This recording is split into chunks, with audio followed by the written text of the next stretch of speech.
watch daily videos, and ace your GRE preparation. Don't forget to click on the bell icon and subscribe to the channel. Hey, hi guys, this is Aishwarya once again, and welcome to the channel GRE King. I hope you guys are revving up your GRE preparation and studying seriously. One thing which I want to tell you all today is if you go to the link in the description below, there is going to be a link which will give you access to GRE King free ebooks. Okay, so what's there in those ebooks is there are things like 50 must solve GRE text completion questions, 50 must solve GRE reading comprehension questions, 100 must solve quantitative comparison questions. So, what I've done is our team of GRE toppers has actually curated the must solve most important types of GRE questions that you should be actually solving in order to prepare for your exam. So, all you have to do is you just have to go to the link and click on the sign up for free material, and in your emails you are going to receive all of those PDFs which are there. So that's one important thing which I want to tell you today. Second most important thing is there is a link of the course given. So every Monday and every Friday, all the students who are very serious about the preparation, because if you are aiming to give your if you're aiming to go abroad next year, which is in fall 2021, then ideally somewhere September end is the maximum that you can give your GRE, because then you will also be giving your TOEFL and you will be doing your applications and lot of things. So people who are serious, they are already studying with us every Monday and every Friday, 8 o'clock to 9 o'clock. Every Monday is quants lecture and every Friday is verbal lecture. So there is a link given below. You can click on that link and you can use the coupon code GREKing50 so that you get some 50% off, and you can get access to that course along with those online lectures wherein you are going to meet the faculty one on one. There are a lot of recorded videos kept, like 40 hours of recorded video sessions along with your mock test as well as sectional test. All of this is kept in your dashboard, so you will get access to the complete study and preparation material. Okay, so that is all information which I wanted to give you with respect to the course. Now today we are going to talk about reading comprehension. Okay, how do you actually approach a reading comprehension question? So what I'm going to do is I'm going to actually take up a real reading comprehension question, read it out along for you, and then actually start solving it. So all of these questions are actual GRE reading comprehension questions, so that you understand how do you approach a reading comprehension question. So that's going to be the agenda for today. All right, so let's begin with today's GRE reading comprehension. So what I'm going to do is I'm going to read this passage. All of you guys, what you can do is you can also read it simultaneously or pause this, understand the passage again, and then when I start explaining, then you can read or you can check along with me. So let's begin reading this. All right, so Scottish economist Adam Smith's The Wealth of Nations heralded or caused the market-based economic system that has increasingly become the norm since the book's publication in 1776. Okay, some say that Smith's magnum opus was to economics as Newton's Principia Mathematica was to physics, or as Darwin's On the Origin of Species was for biology.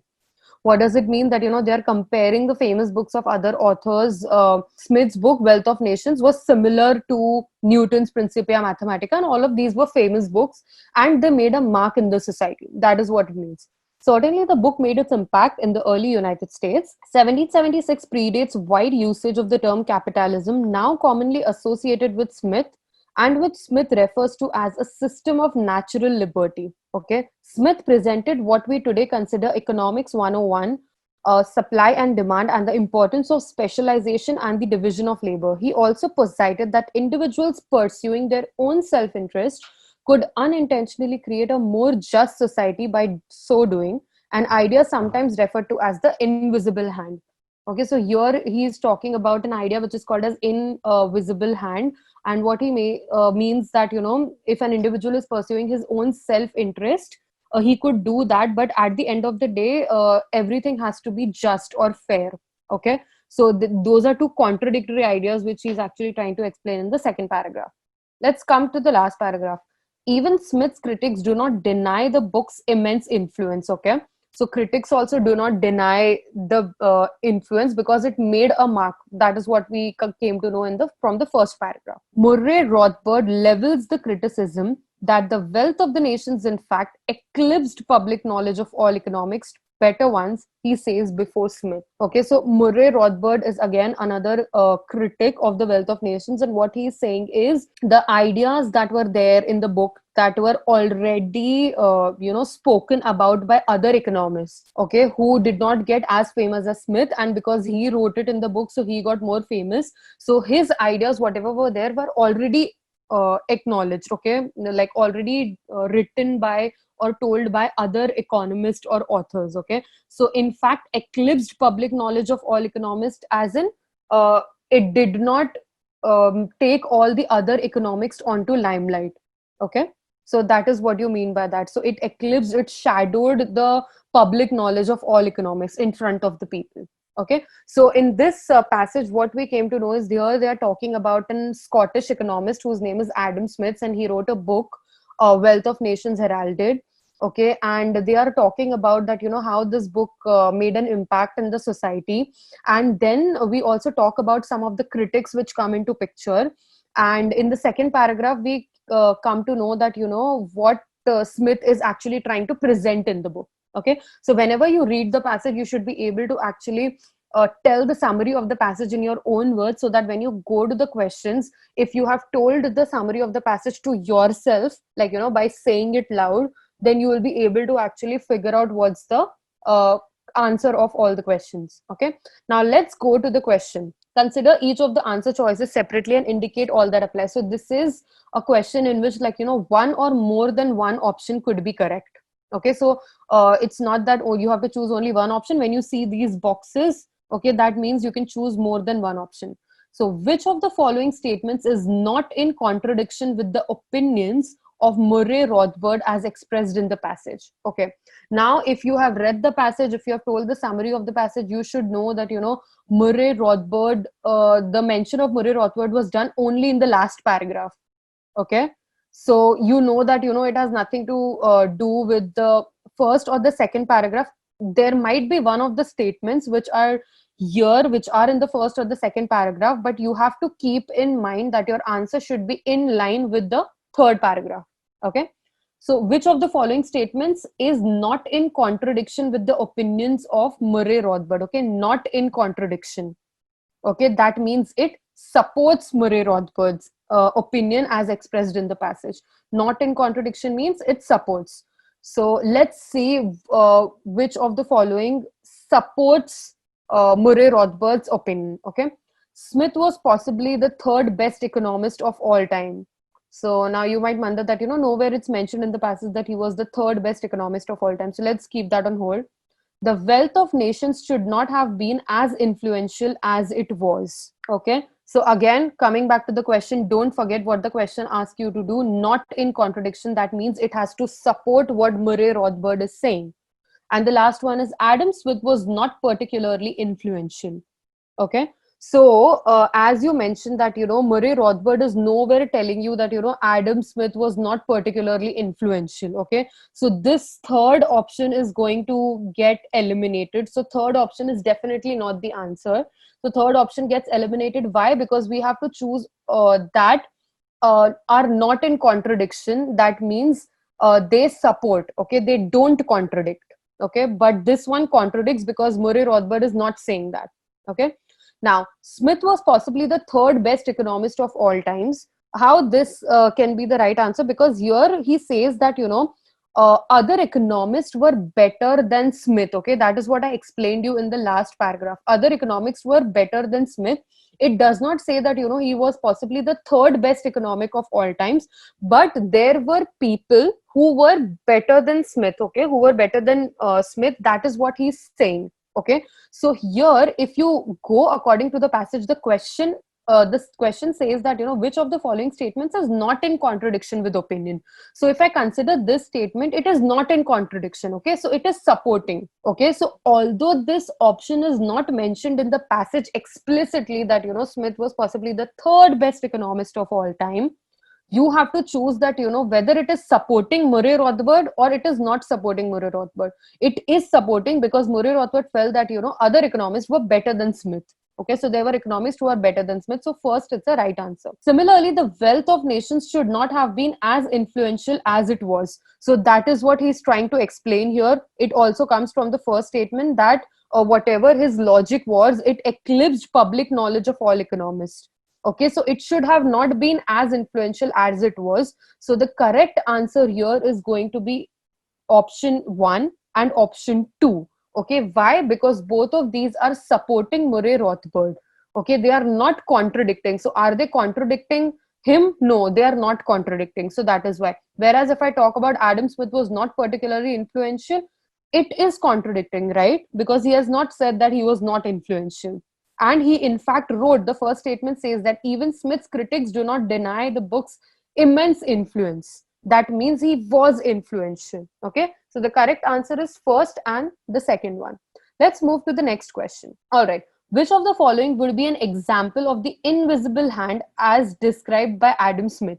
So we read this in the second paragraph here. What do you mean by invisible hand? He also cited that individuals pursuing their own self-interest could unintentionally create a more just society by so doing. Okay, so if you are following your own self-interest, you could actually create a society which is just. Okay, only if you follow. Now these are two contradictory ideas. You might think that, first you're talking to me, you're telling me to follow my own self-interest, and then you are telling me that, everything has to be just. But that is the gist of the sentence that you have to actually understand, that pursuing your own self-interest, okay, will focus on creating a more just society. Okay, so let's see which of the options matches this idea. Okay, now let's see the first option. A group of moviegoers who are able to get cheaper tickets for a film by buying their tickets as a group. Okay, if you read this, so people are buying cheap tickets, so it is neither creating a just society, nor it is like, you are thinking of your own self-interest. Okay, so two things which you have to keep in mind: own self-interest, and at the end it has to be just, which I don't think A option is. So A is not the correct answer. Let's go to option number B. So a society in which the division of labor frees certain people to pursue careers that might seem impractical in a non-capitalist society. Okay, so here again, if you actually see a society in which division of labor frees certain people to pursue careers that might seem impractical. So here you are talking about own self-interest, but nowhere you are talking about at the end it is justifying or being just to everyone, not in relation to the idea that we are actually thinking about. A university in which classes are first come, first served, thereby equitably distributing courses according to the passion and dedication of students. So here they are talking about that, own self-interest. So, okay, so if I have to go, I can choose. I am being selfish. Okay, so I'm choosing by first come, first serve basis. But at the end of the day, the courses have been equitably distributed. So here we are talking about being selfish also. Okay, self-interest, pursuing your own self-interest. But at the end of the day, courses are distributed according to passion and dedication of students. So yes, this is the correct answer. Why this is the correct answer? Because it is talking about towards the end, it's talking about being just also, and in the start, it's also talking about that, you have to follow your own self-interest. So I am going to be selfish by taking the classes on first come first serve basis and not letting others take, but at the same time, towards the end, thereby equitably distributing courses according to the passion. So there is equal distribution of courses also. So C is the correct answer. Let's go to D and E also and check once. A market in which there are more buyers than sellers, thus forcing the price of goods upwards. Okay, so here you are talking about supply and demand, more buyers and sellers, but at the end of the day, it's not just. Okay, it is selfish for like one thing. You're not talking about what is selfish here, and it is not just towards the end. Last one, a stock exchange in which each trader acts according to a different set of information, such that certain commodities become hyped and their prices are overinflated. So prices are overinflated, so it's not going to be just. So E is not the correct answer. We have to think in terms of invisible hand, which means that you, even if you are selfish towards the end, everything has to be fair and equitable and just. Okay, so if we consider that particular perspective, so the correct answer for question 2 is going to be option C. Okay, So that is how you have to solve a reading comprehension passage. Whether you are interested, whether you are not interested in, like, actually understanding, all you have to do is you have to pay full attention to the passage. Okay, what is there in the passage? Come up with a summary of the passage. Once you speak about the summary of the passage in your own words, then what's going to happen is you will be able to actually, like, when you go to the question, you will be able to understand, okay, this is the correct answer, because you have done it twice. Once you have read the passage, and second is you have told the summary in your own words. Okay, so this is all for today's video. So I'll be seeing you in the next video, wherein I'll come up with more reading comprehension questions, as well as sentence equivalence or text completion questions, along with talking to you about some critical reasoning questions also. So if you like the video, do click on the like button and subscribe to the channel. There is a bell icon given there. If you click on the bell icon, you will receive daily notifications whenever I release a video. All the very best for all your exams. Also check the link in the description. Lot of study material and important information given there. So I'll see you guys next time. This is Aishwarya signing off. Bye bye.